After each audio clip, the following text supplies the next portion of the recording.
All these songs, what you are singing today, is written nearly 15 or nearly even 20 years back.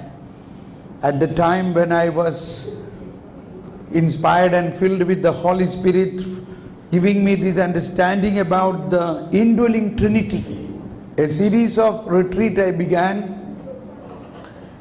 At that time, I was searching for a song about Holy Spirit, which should say that Holy Spirit is already within us. All the Holy Spirit songs are speaking about, come Holy Spirit, come, come, come.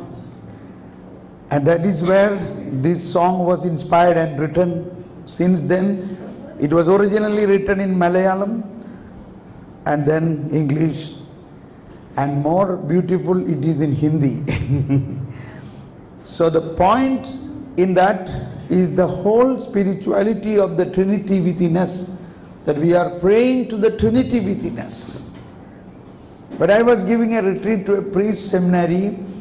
That day when the priest was blessing, so ceremonially, so solemnly he was telling, Almighty God with you and bless you now and forever. Suddenly that word touched me, now and forever. This we hear every day, correct? And that is exactly Jesus said, I will pray to the Father and He will send you another helper to be with you. To be with you? To be with you? To be with you? Forever. Then I related, this is the word which is connected to that, now and forever. And at that time, in our many stages of preaching, retreats, etc., this is maybe 20 years back. Even at that time, even now, many people, I am not criticizing, I am just changing the understanding, you know.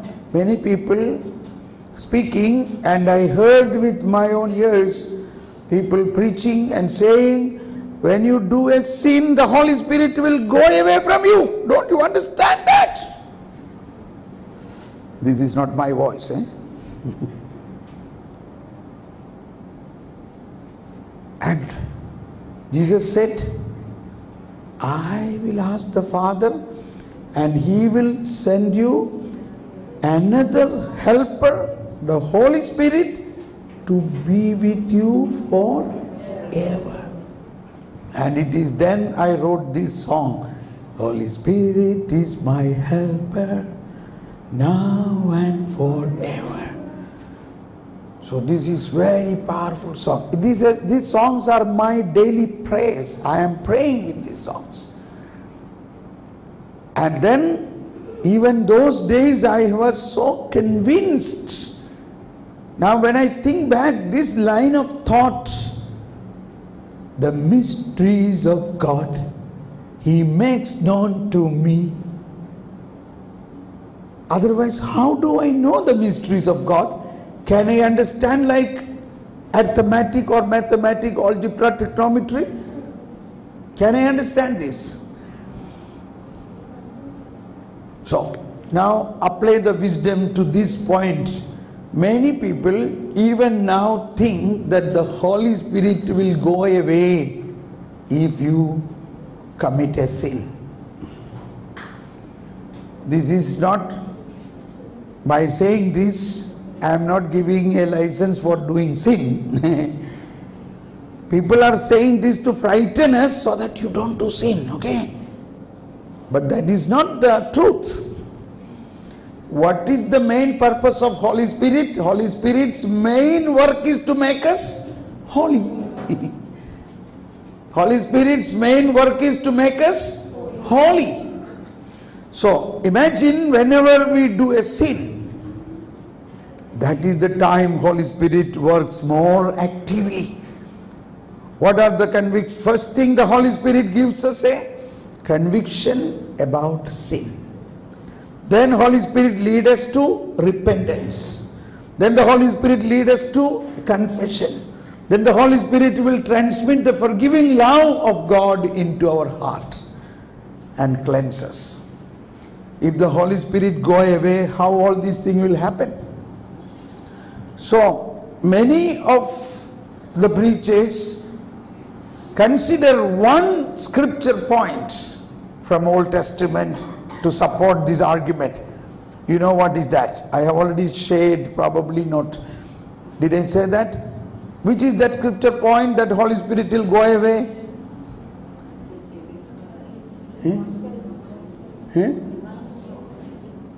No. Old Testament. You don't know. Praise the Lord. Good that you don't know. You don't know that. What David said?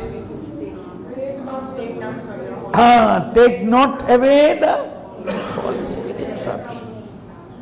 In Psalm 51, so this is where I already said many times, all the Old Testament must be seen through the light of the risen Christ. Paragraph 129 of the Catechism, I will read once again because this is the biggest problem we have. We take any quote from any part of the Bible and connect with our life today. That is completely wrong. The scripture points in Moses, in Deuteronomy. I began to mix trigonometry and Deuteronomy. So Deuteronomy or Book of Moses or Psalms, all are about us. But it must be seen through the light of Jesus. That's very, if you understand this much, the whole Bible can be understood in a more correct way.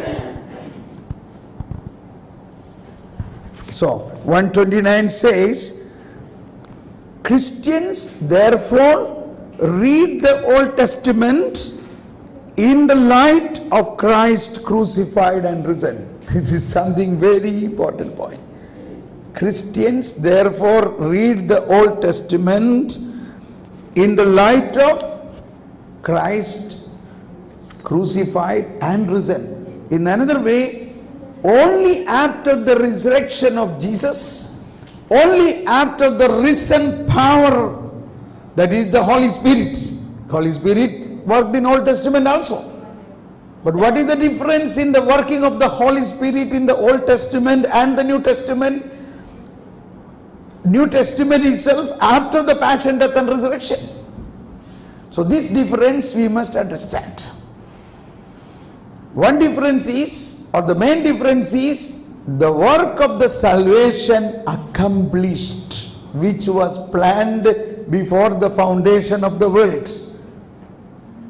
Before the foundation of the world, God Himself made the plan of the salvation of the mankind, and the whole plan has to be worked through the working of the Holy Spirit. All the Old Testament was a preparation for that, but through the passion, death and resurrection, this kairos happened. And then the Holy Spirit is given to us to make us a new creation, a new person, a new law. This is the big point. So today we are of that people. Let me complete that. Another word of God is coming to me. That is Acts chapter 3, 22-25. Just make a note. Acts chapter 3, 22-25. Let me complete that issue of taking away the Holy Spirit. So David prayed, and this one quote we are quoting here and there. Oh, David prayed, don't take away the Holy Spirit because he made a big sin, therefore the Holy Spirit will go away from him. We must understand. Now, okay, associated with that, one more point. Now we were talking so much about the wisdom of Solomon. Normally a question people used to ask, but here nobody asked me. If Solomon was such a wise man, why he did so much sin?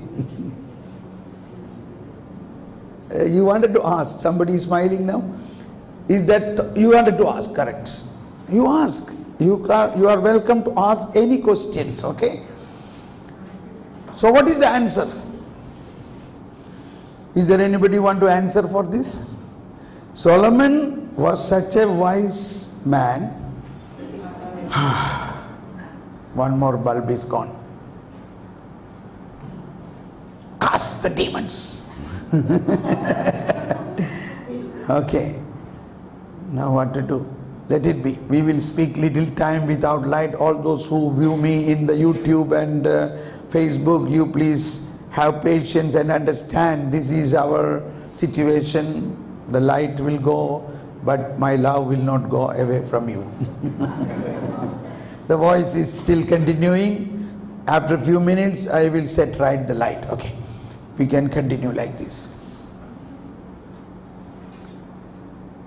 Solomon, in spite of such a wise man, why he committed so much sin? What are the sins he committed?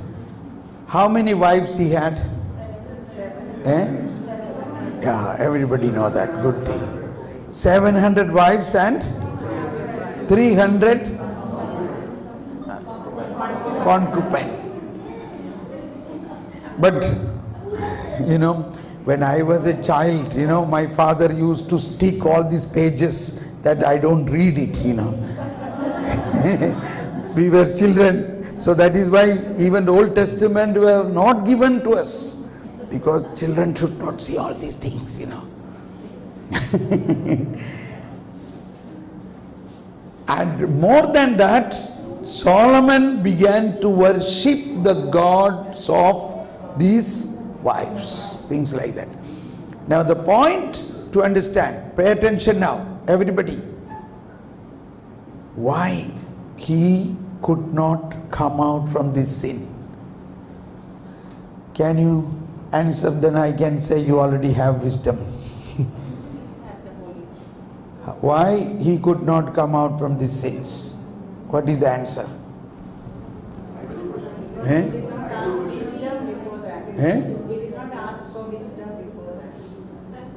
That is not the answer.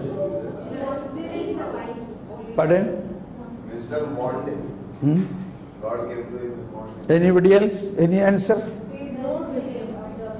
spirit of those idols were.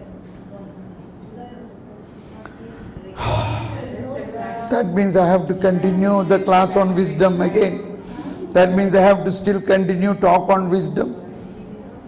Even after so much talk on wisdom and prayer, we don't understand why Solomon could not come out from the sin. Once again, have a thought. I will give a clue. How can somebody come out from their sin?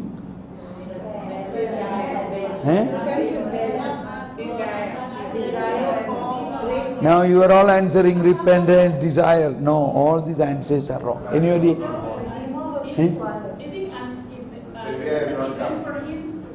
See, there is a man answering here. Say louder, Magno. The Savior has not yet come. Who can remove our sin? See, this is the point of wisdom. Who can remove the sin? Say, answer me. Who can remove the sin?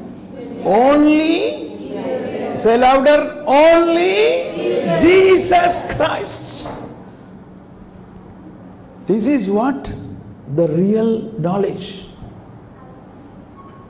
No matter such a wise man with all that wisdom of Solomon, he could not remove his sin.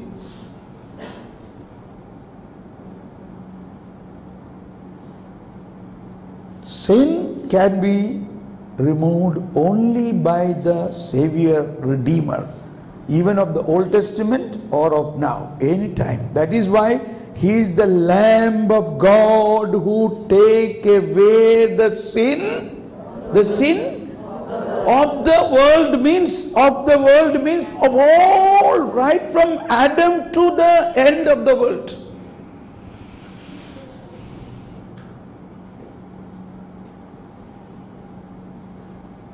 Is it clear? Is it clear? This must be very clear to us about the salvation. That is why in Acts of Apostles says, in no other name there is salvation other than the name of Jesus. It is not a fanatical approach. It is a truth. It is not that salvation plan that God sent His own Son to take away our sins, means take away the sin of the whole humanity, right from Adam onwards to the last person going to be born. So this is called the universality and uniqueness of salvation. Universality and uniqueness. So whether it is Solomon or David, they were all anointed by God with great wisdom, but yet their sin they cannot come out from their sin without a Savior. So this is a very painful situation. Somebody know that I am doing sin and I want to come out from it, but not able to come out. This was the pain. That is why in the Psalms such a lamentation. In all the Psalms David was lamenting. Many Psalms of lamentation it is a cry. In spite of such a anointed king want to do good thing, but he is crying, oh Lord, take away my heart. He is such a great man, but from the balcony he saw a woman and his heart began to long for her. Why? Because that is the nature of the sin. So why King David prayed, don't take away the Holy Spirit from me. Now please recognize one thing. Kings are appointed by God. Not all kings. The King of Israel. King of Israel is so special. At the time of Prophet Samuel, God asked Prophet Samuel, we want a visible king. Samuel said, no, that is not right. You have one king, that is God only. No, we want someone to rule us. Finally, Samuel pleaded to God, and God said, okay, I grant that. It was not the perfect will of God to have a king. So you see, in the course of time, all the kings began to work against God. Even the first king was King Saul. And King Saul, when he became disobedient to God, God took away the anointing of kingdom. So those days kings were appointed by the prophet from God's direction. God direct the prophet, go and anoint this person. I choose him as king. And the prophet anoint. So we know how Saul's anointing was taken away and anointed David. And imagine that whole situation, how Samuel went to the house of Jesse. Sorry. Okay.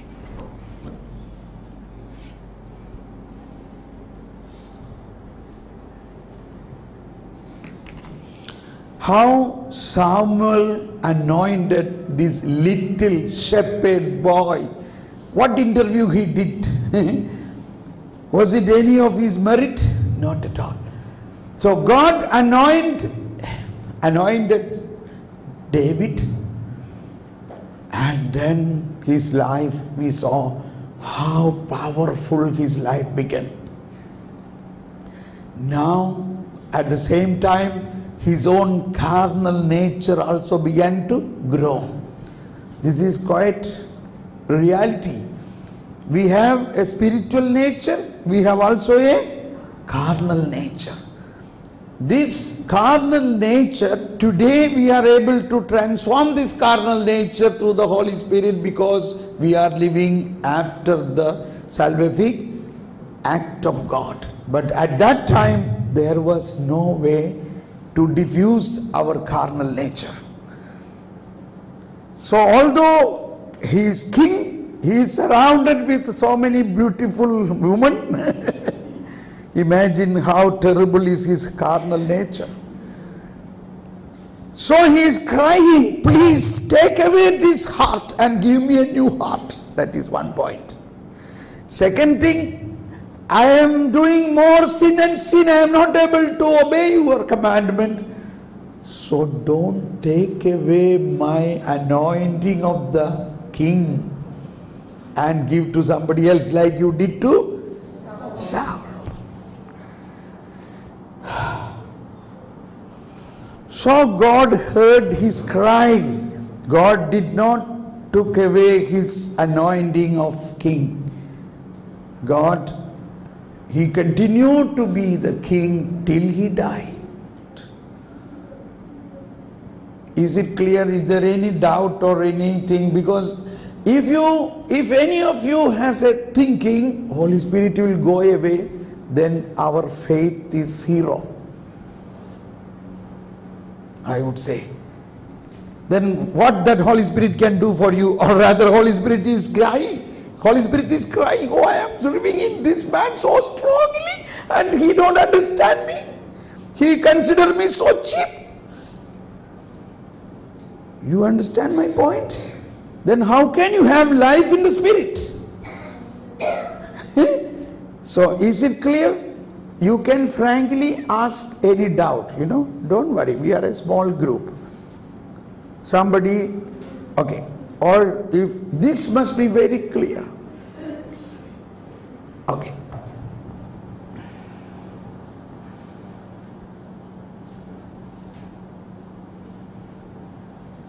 So Solomon came, David,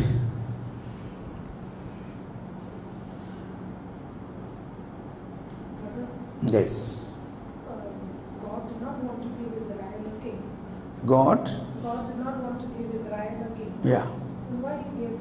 He gave because he heard the cry of his people. But it was a wrong cry. Maybe, but God wanted to give that so that it's again all this prophecy about David and Solomon, and afterward the kingdom will fall, and then there will be a real king will come, not in a palace but in a stable. These were also was told at that time. See, the word of God is coming now. Da, da, da, da, da, da, da, da, da.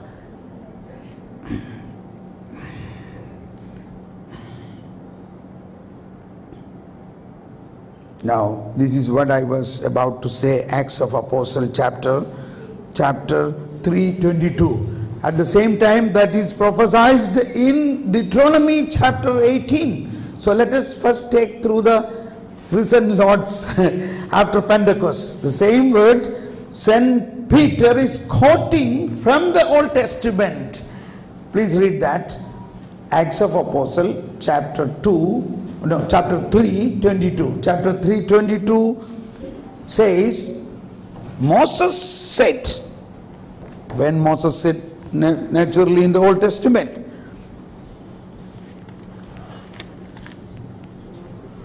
Moses said, the Lord your God will raise up for you from your own earth yes. So, a prophet like me. yes. You must listen to whatever he tells you. Yes. I will read out. For Moses said, Peter is quoting Moses, a prophet like me will the Lord your God raise up for you from among your own kinsmen. To him you shall listen in all that he may say to you. It's about whom? Who is this? About whom is this? About Jesus.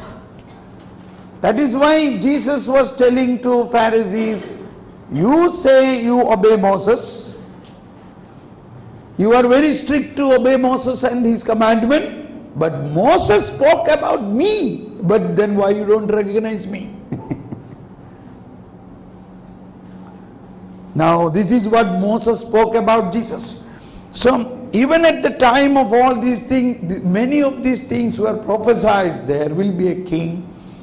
So all these prophecies also have to be fulfilled probably. Anyway, now our theme is little more, sorry, I have to say something more on wisdom, okay? Wisdom, that is 1 Corinthians chapter 2, 5, we heard 1 Corinthians chapter 2, 5. 1 Corinthians chapter 2, 5 says, I have already said this, but we have to repeat it again, which says, your faith should not be based on human wisdom, but on the power of God. This is a very important aspect. Say everybody, louder please. Your faith should not be based on human wisdom, but on the power of God. As an example, I say to another example. One prayer group leader, a woman asked that prayer group leader, brother, can you please come to my neighborhood? There is a home, there is a lot of evil attack. And the prayer group leader say, no, I will not come.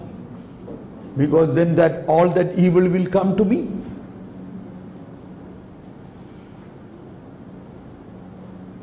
So what is his faith?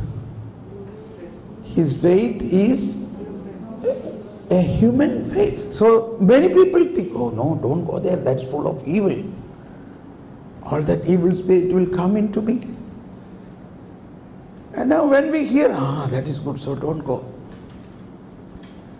But what is that faith? A faith based on a human idea that evil has so much power, that evil may come into us. That is not at all faith. This is not at all faith. Now you recognize where you are or where we are? Some people say, oh, you are going to North India, be careful, it's all Hindu area, lot of Hindu god and all these people will have a lot of problem for you. See, you are in the highest level of faith and highest God or the highest Almighty God is with you. Then who can do for you? And Jesus said, go to the darkness as a light. Now this woman told me this, that this prayer group leader did not go. The next day she herself went to that house and prayed and delivered the situation. So basic understanding about, I have already said, who is powerful, what is the power of devil and what is the power of God. We understood devil is only a creature and God is creator. So this is now, apply this word, your faith should not be based on human wisdom but on the power of God. I tell you, I say this many times because there were many people who have come after that.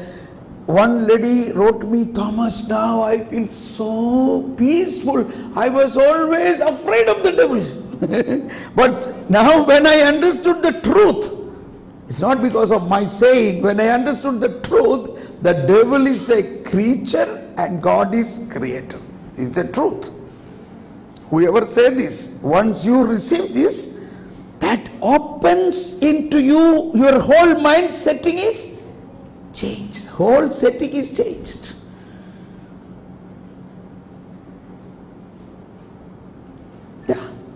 So that is the meaning. Now I will tell you few such points to confirm this, and we once again we continue that passage from after 5, 6, 7, 8, 9, 10. 6, 7, 8, 9, 10. 1 Corinthians. 1 Corinthians 6, 7, 8, 9, 10. Yet we do speak a wisdom to those who are mature, but not a wisdom of this age.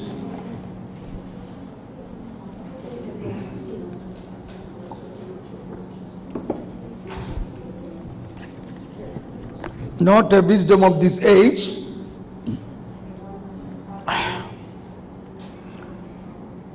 nor of the rulers of the age who passing away. Rather, we speak God's wisdom. See, everybody say it louder.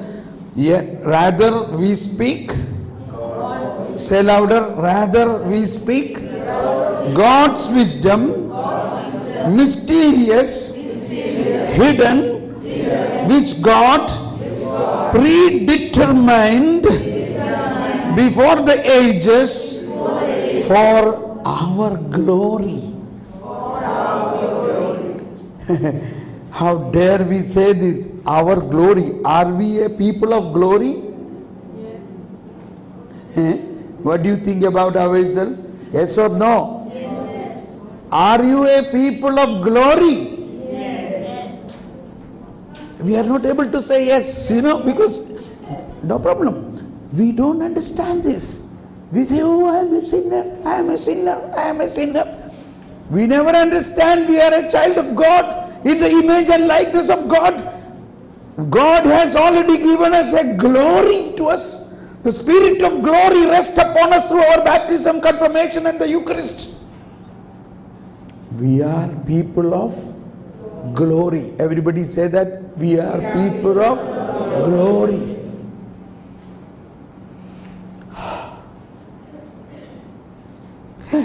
Is it written in my Bible?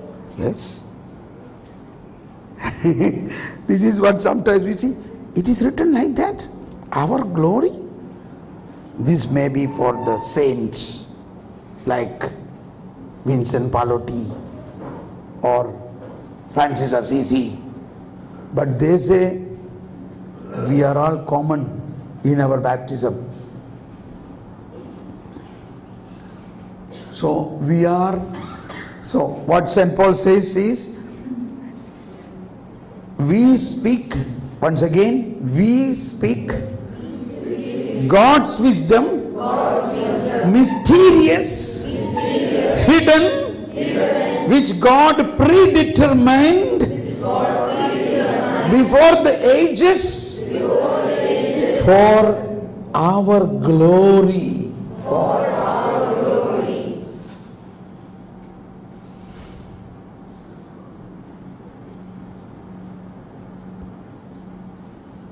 I am going to begin a school of Bible, online school, Bible school. Because many people, when I speak all this, Thomas, you must do something, you must start a school. But somebody should have time to listen. I really feel, even if there are few people who are convinced of this mystery, is the strength. That is why Jesus say, kingdom of God is like yeast which ferment the mass. But yeast is only little. But yeast, if it does not have the taste or it does not have that vigor, how can the yeast work? That is why these days I don't speak to 10,000 or 1 lakh people. I need only handful of people. But they must become the yeast. Little bit. But this little yeast can ferment the whole area. Now I am so confirmed. I never thought in Goa for a retreat will come sisters from far away from northeast. It is really how can it happen? Mysterious. That's why, mysterious. And you are going to be a strong east.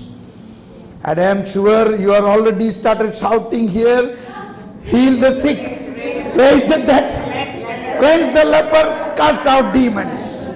This is what, as soon as you get down, you came by train or air?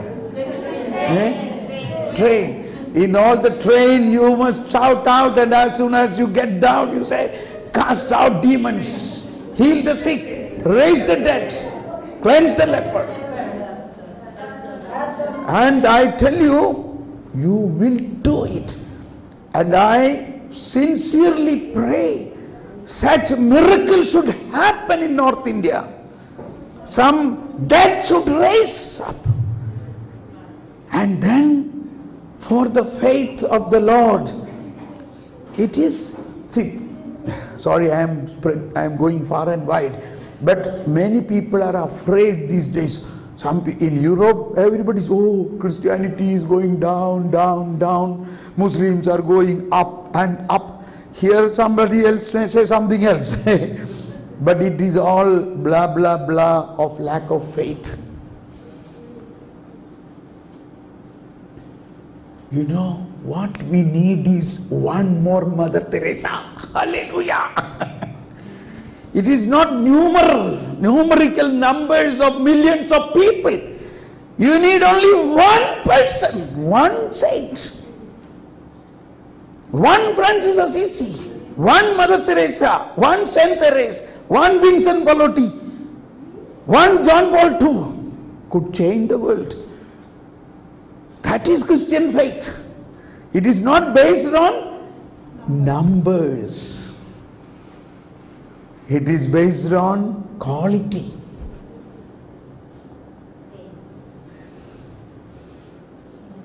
You understand?